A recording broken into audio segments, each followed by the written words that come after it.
Welcome back to another episode of the Royals Review podcast.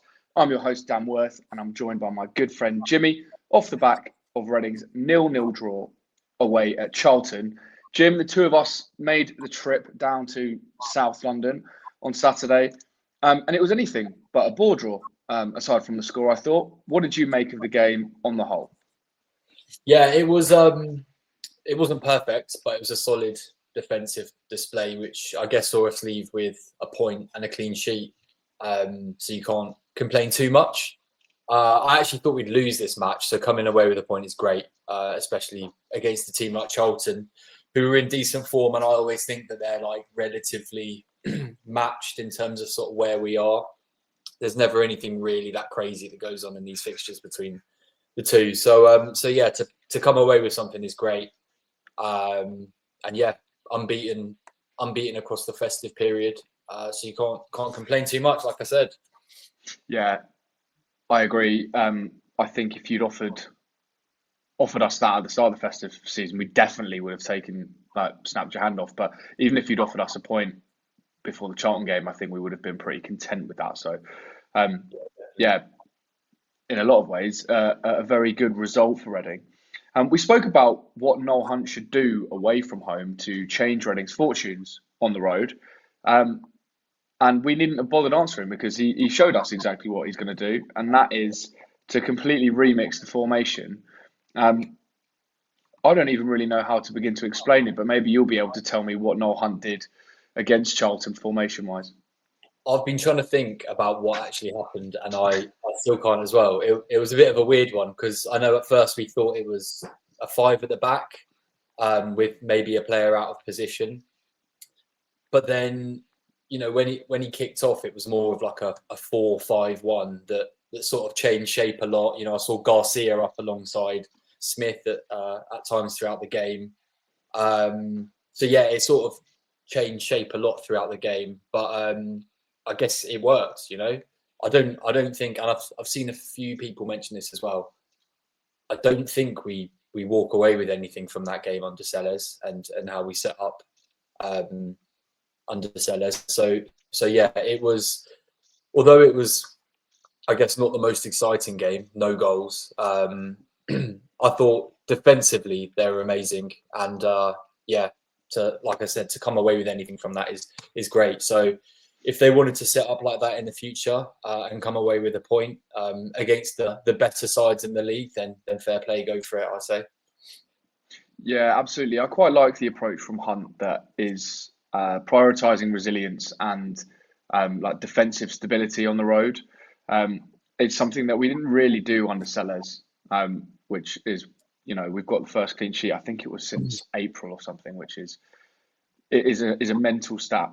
And it's just so important because the age-old saying, which is ridiculously stupid, but if you don't concede, you don't lose. And I think on the road, that is, as we've coined throughout this season, is playoff form. If you can pick up points on the road, then that is playoff form, and you'd be right there. You mentioned it. I was just going to say, and I'm sure you'll agree, but I actually felt so confident watching the team defend. You know, I thought the whole back four played well, especially Dean, who literally won and dealt with everything that was sent his way yet again after doing that in the last match as well. Pereira was fantastic. Some massive saves throughout the game, which just adds another level of confidence. And then the other outfield player, Savage, notably, put in a massive shift defensively. And yeah, I felt like after a while you could just kind of see the game finishing 0-0, even though there was a bunch of time left to play. But I think that's sort of the biggest change compared to what it was like when the team were playing under Sellers. Is they just look confident defensively, and they're all just putting in massive challenges. I don't know if you picked up on that as well, but I think it was quite clear to see, really, wasn't it? Yeah, absolutely. Charlie Savage was my man of the match against Charlton. I thought he was excellent from start to finish. He was absolutely everywhere. I'd love to see the stat on like how many kilometres he covered, because it just felt like he was absolutely everywhere. that last ditch tackle he made, I don't know who the opposition player was. He was sort of running through on goal, and he chased him down and made a massive tackle right at the end. Was super important to sealing the point. Um, he's key in midfield. He's key in defence. I just really like him. It's no surprise to see that there seems to be interest for him now. But obviously he's on a decent contract with us, so um, yeah, we'll see what that actually means. I guess the only thing I think he could improve on, which I don't even know if this is his fault, but there were a couple of corners he took that went long and just straight out, which, when you're fighting hard away from home, would be nice to at least get it in the mixer and have a Yeah, chance. But that's the only slight thing I can pick up on from his performance, because I thought he was fantastic yeah. throughout.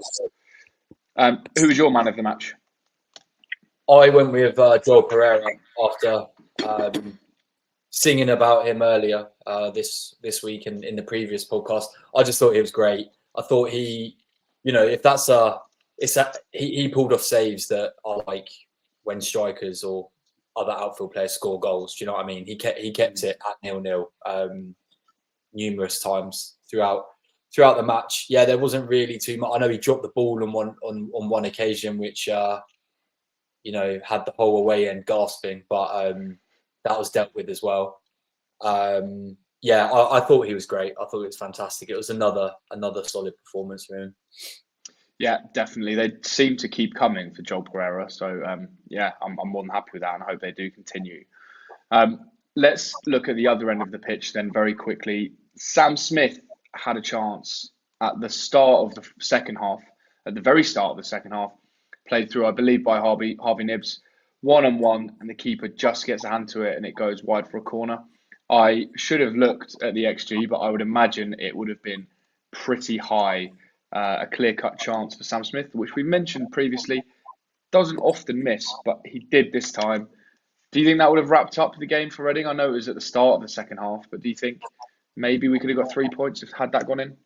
Well, yeah, I mean it's a possibility, but yeah, I think it's a chance that he probably should have finished really, but I guess it was also one of those chances where like everything just happens in such a short space of time.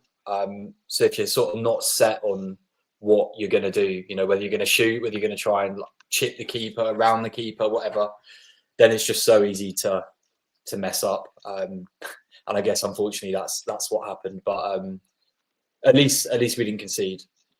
Yeah, for sure. I feel like he almost just got too close to the keeper, which is probably to the keeper's credit, to be fair, coming out and closing the angle down for him. But yeah, never mind. We got the point.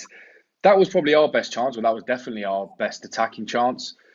Charlton's best chance, or best attacking moment, shall we say, was the disallowed goal, which Campbell wheeled off in celebration, did a failed knee slide into some acrobatics, which was incredibly funny to watch, because I don't know what you thought, but I'm pretty sure he's the only one in the stadium that thought it was still a goal, which makes the celebration even better.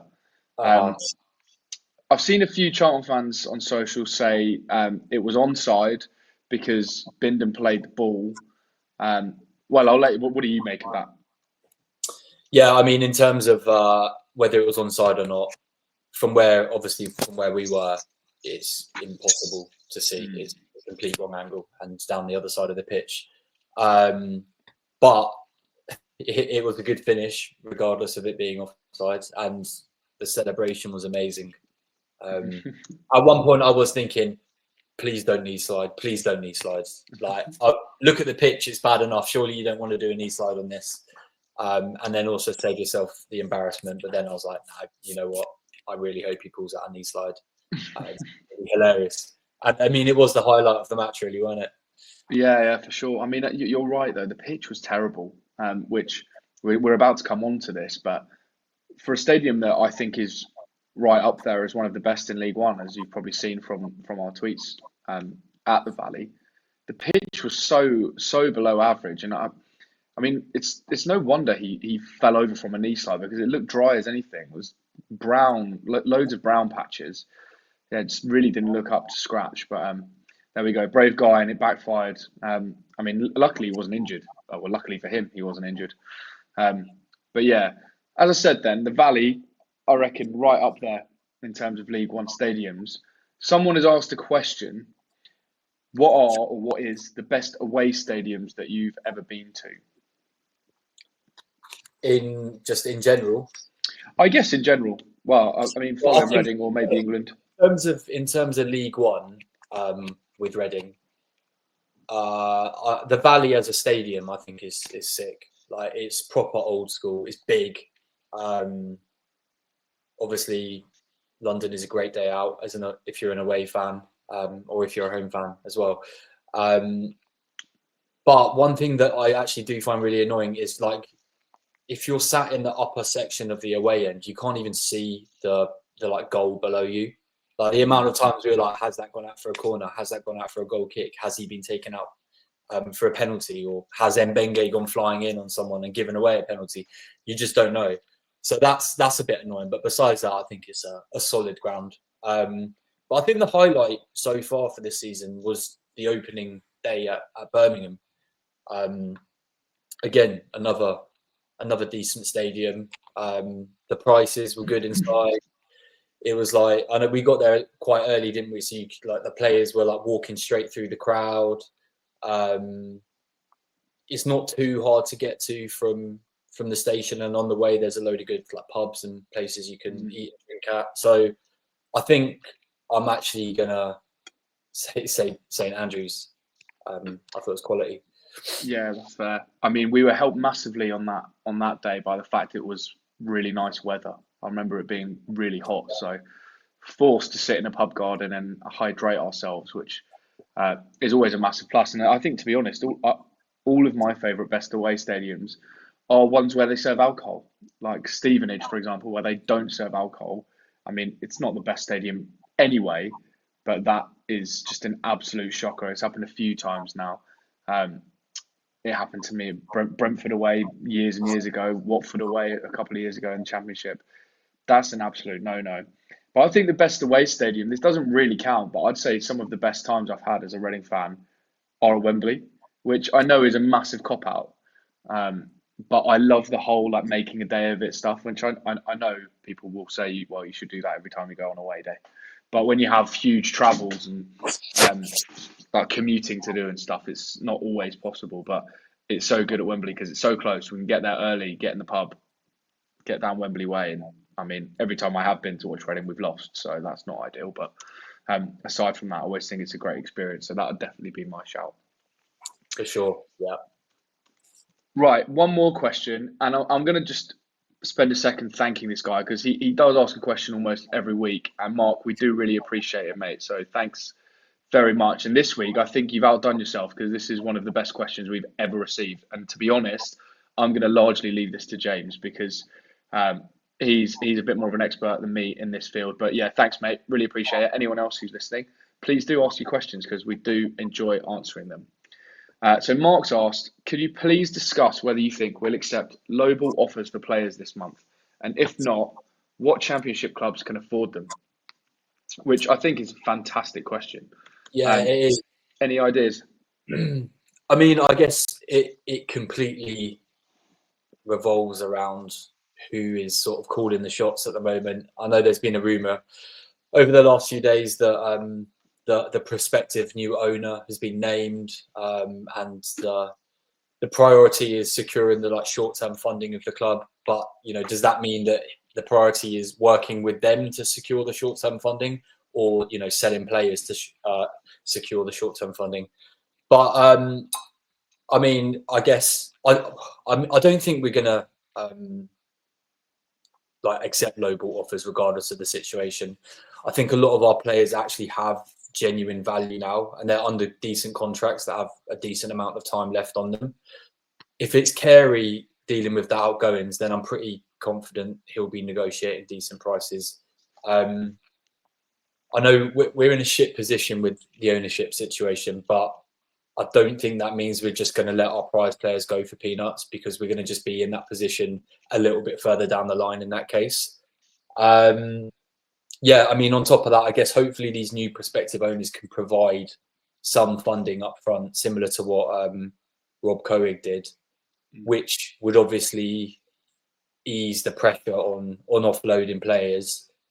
However, I feel like that's probably unlikely, and you don't want to just sort of rely on that happening to sort of keep the squad together. I guess on the flip side, what I will say is we've seen what's happened previously with Pang agreeing deals behind players and staff's back. So that's always something to sort of consider. And then in terms of the affordability, I think a big chunk of the championship sides can probably afford the majority of our players. If I had to put like a value on like, I think Bindon is worth at least like 3.5 million. Nibs is worth at least a couple of million. Smith probably like a 1.5 million. And Savage is probably worth a lot to the club as well, given he's got such a big a sell-on fee. And right now, I think they're probably the players that are likely to have a lot of interest. But I can only really see Binding being the one that goes at the moment. I know we've seen some links for Smith and Nibs, and I know there's a little rumour about Savage, but I probably wouldn't read into that. And I think, maybe Nibs as well, but I think it would take a good offer and a good like proposition for him. He doesn't want to, I can't imagine him leaving to a championship club and just going and sitting on their bench. I feel like he would want to go and be what he is right now for Reading at a higher level. Bindon, on the other hand, he's a gem, isn't he? Like I would imagine the majority of championship clubs would take him, and there's probably a handful of Premiership clubs that want him as well. If he goes to a Prem club, you could probably get a lot more. But I can see him going to like a Championship club, like at the top end of the Championship, where he'll get game time, and he is like sort of involved with the squad straight away. But yeah, I'm hoping that none of them leave, of course. But yeah, I think long story short, I think we'd probably be able to get decent fees for whoever it is that does go. And I know we've mentioned this before. I don't think it's bad if we sell our players for good prices. I think that's something that shows that we're like a healthy club. So if we've got, what we've seen previously, we just let players run down their contracts and leave for nothing, and then get left with scraps. So I think if they are offloading players for good prices and are able to sort of reinvest that money, then I don't really see there being too much of an issue with it in the sort of bigger picture. That's how you run a club, isn't it? Yeah, I think you make a really good point there actually about who is going to be making these decisions, because there is a little thing in the back of my mind that if Dayong or Pang are anywhere near it, that they might be thinking, well, we definitely won't accept Lowball offers because we want to make money. And if we can keep this squad together, there's a chance we can get this side promoted, and then obviously we can sell the club for a lot more. So I do think Lowball offers are kind of off the table. But that said, I wouldn't put anything past these guys at the moment. So don't take my word for it. We'll just have to see what happens. But yeah, and also I guess if they don't want to sell the club, I know that's another sort of theory that people have. Then why would they sell their best assets for something that's not going to really push them over for that much longer? You'd want to get a decent price and carry that on. So whatever sort of avenue you look down, whether it be sort of positive or negative, I think accepting lowball offers is just a stupid business decision. I can't really think of any logical answer to why you do that, unless you're just a shit businessman or you are in serious trouble. yeah, Which I guess you could kind of say we are for both of those, but yeah, fingers crossed, we can hold on to them and get some decent prices. Yeah, spot on, mate. Fingers crossed we don't get completely obliterated and get some cash in if we do lose anyone. Right, that's it for another week. As ever, thanks very much for joining us, guys. Please do like, follow, subscribe. Follow us on TikTok. We just started TikTok. Royals Review Pod. Go have a look at some of the stuff we're posting on there. But until next time, Burnley in the FA Cup at the weekend. We'll maybe see you following that. But until then, come on, you R's!